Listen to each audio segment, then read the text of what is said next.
అరే మొన్న Interstellar 10th anniversary special show అయింది. నేను పోయొచ్చిన. సినిమా 3 గంటలే, కానీ 3 రోజుల దాకా నీ మనసు థియేటర్లోనే ఉంటుంది. ఫ్యూచర్ లా మన భూమి మీద అందరు చచ్చిపోయే పరిస్థితి వస్తుంది. తిండి లేక గాలి లేక మొత్తం అంతా సర్వనాశనం అయిపోతుంది. ఎడబడితే ఆడ దుమ్ము. ఆ టైంలో నాసా చీఫ్ ఉంటాడు, ముసలాయన ఒక ఆయన ఏం చేస్తాడు, ఒక 5గురు టీం తయారు చేస్తాడు. దాంట్లో మన హీరో.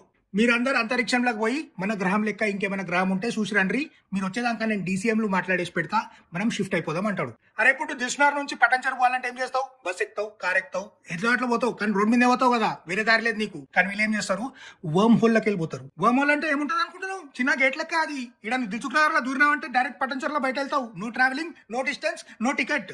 అట్లా వీళ్ళు ఒక వర్మ్ హోల్ నుంచి వేరే గెలాక్సీకి వెళ్ళిపోతారు. దొరుకుతుంది ప్లానెట్ వాళ్ళకు. ఆ ప్లానెట్ మీద కొంచెం సైన్స్ వేరే ఉంటది. ఎట్లా వేరే ఉంటది? ఆడ 1 అవర్ అంటే మనకు 7 years అనమాట. అంటే టీవీ సీరియల్ చూసేటోళ్ళకి ఏం ఫరక్ పడదు. వీళ్ళు పోయి ఆ ప్లానెట్ మీద గంట సేపు ఉండి మళ్ళీ తిరిగి వచ్చినా కానీ టీవీ సీరియల్ అదే స్టోరీ నడుస్తుంటది. అట్లా పోతుంటే గార్గాంచో అని ఇంకోటి ఉంటది. గార్గాంచో అంటే ఏందనుకుంటున్నాను? Black hole. బ్లాక్ హోల్ అంటే ఏంది?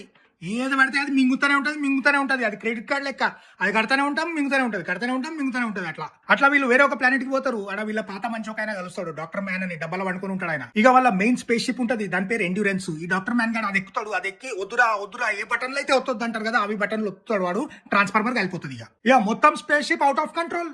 ఇక తిరుగుకుంటా పోతూనే ఉంటది. అది ఎడిపోతుంది, పోతూనే ఉంటది. ఇక అప్పుడు వస్తుంది మెయిన్ సీన్, అంటే డాకింగ్ సీన్. డాకింగ్ అంటే ఏంది? ఇప్పుడు ఒక ఆటో ఖరాబ్ అయింది, వెనకాల నుంచి ఇంకొక ఆటో అన్న వచ్చి ఇట్లా కాలు బయట పెట్టి నొక్కుంటా పోతారు చూడు, అదే డాకింగ్. కానీ ఇలా కాదు, స్పేస్ షిప్ లా. ఆ ఎండ్యూరెన్స్ ఏమో ఏడిపోతుందో తెలియదు, అసలే ట్రాన్స్ఫార్మర్ కలిపోయింది. గిర్రి తిరుక్కుంటా పోతానే ఉంది. వెనకాల ఇంకొక స్పేస్ షిప్ లో హీరో కూర్చుంటాడు, దాని పేరు రేంజర్. అట్లా ఎట్లా పోనిస్తానే, నేను ఆపుతా అని చెప్పి get ready to match your spin with retro thrusters అనుకుంటా జుయింగ్ అని పోతాడు. ఇక ఫుల్ బగాయించుకుంటా పోయి దాని కింద ఇట్లా వచ్చి ఇట్లా గిర్రి నాకు పైన తిరుగుతుంది, నాకు కింద నుంచి తిరుగుతున్నాడు. ఇద్దరు ఇట్లా రపక్కమని పట్టుకుంటాడు. రా ఏం లాక్ చేస్తాడు అనుకుంటున్నావు? అబ్బాబాబాబాబా, అదే డాకింగ్ సీన్. 2-3 నిమిషాలు ఉంటుంది అంతే. 3 రోజులు అదే ఆలోచించుకుంటూ కూర్చుంటావు నువ్వు. ఏడ చూస్తే ఆడ డాకింగ్ సీన్ కనిపిస్తుంది నాకు. అంతెందుకు, ఈ సినిమా చూసి ఇంటికి రాగానే ఇంట్లో బల్బు పోయిందన్నారు. ఇక హోల్డర్ కింద చేరేసుకొని ఇట్లా నిలబడి బల్బు పట్టుకొని అనలైజ్ ఎండ్యూరెన్స్ స్పిన్ అంటే బావాడేమో జల్దీ దిగు నాయన, నాకు ఆకలితుంది అన్నాడు. అంతా పక్కన పెట్టేసి సినిమా మాత్రం ఏ క్లాస్. కానీ దానికి అయ్యా అమ్మ మొగుడు అంటే దాని మ్యూజిక్ హ్యాన్స్ జిమర్. జర్మనీ నుంచి వచ్చిండు. నా అన్ని అబద్ధాలు ఆడుతున్నారు ఆయన.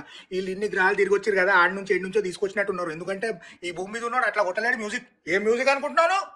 అబ్బాబాబాబాబా, ఆల్రెడీ చూసినాం. నోలన్ బాయ్ జబర్దస్త్ సినిమా తీసిండు, కానీ మళ్ళీ చూసినాం, మళ్ళీ చూస్తాం అంతే. అది ఇంటర్స్టెల్లార్ చూసినావా లేదా అన్నది కాదు క్వశ్చన్. ఇంటర్స్టెల్లార్ ఎన్నిసార్లు చూసినావు అన్నది క్వశ్చన్ ఇప్పుడు.